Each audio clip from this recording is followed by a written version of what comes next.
ಕೀರ್ತನೆಗಳು 95ನೇ ಅಧ್ಯಾಯ ವಚನ 6-7. ಬನ್ನಿರಿ, ನಮ್ಮ ನಿರ್ಮಾಣಿಕನಾದ ಯೆಹೋವನಿಗೆ ಸಾಷ್ಟಾಂಗವೆರಗಿ ಆರಾಧಿಸೋಣ. ಆತನು ನಮ್ಮ ದೇವರು, ನಾವು ಆತನ ಪಾಲಿಸುವ ಪ್ರಜೆಯೂ ಆತನ ಕೈ ಕೆಳಗಿರುವ ಹಿಂಡು ಆಗಿದ್ದೇವೆ. ಈ ಹೊತ್ತು ಆತನ ಶಬ್ದಕ್ಕೆ ಕಿವಿಗೊಟ್ಟರೆ ಎಷ್ಟೋ ಒಳ್ಳೆಯದು.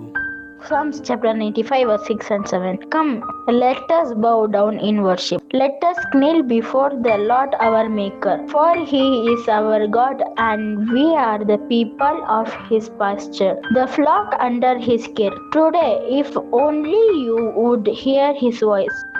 भजन संहिता अध्याय 95 वचन 6 और 7। आओ हम झुककर दंडवत करें और अपने कर्ता यहोवा के सामने घुटने टेकें, क्योंकि वही हमारा परमेश्वर है और हम उसकी चराई की प्रजा और उसके हाथ की भेड़ें हैं। भला होता कि आज तुम उसकी बात सुनते।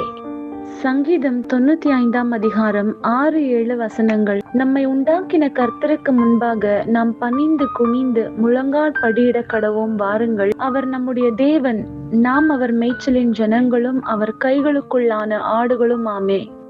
కీర్తనలు 95వ అధ్యాయం 6-7 వచనం. ఆయన మన దేవుడు, మనము ఆయన పాలించు ప్రజలము, ఆయన మేపు గొర్రెలము.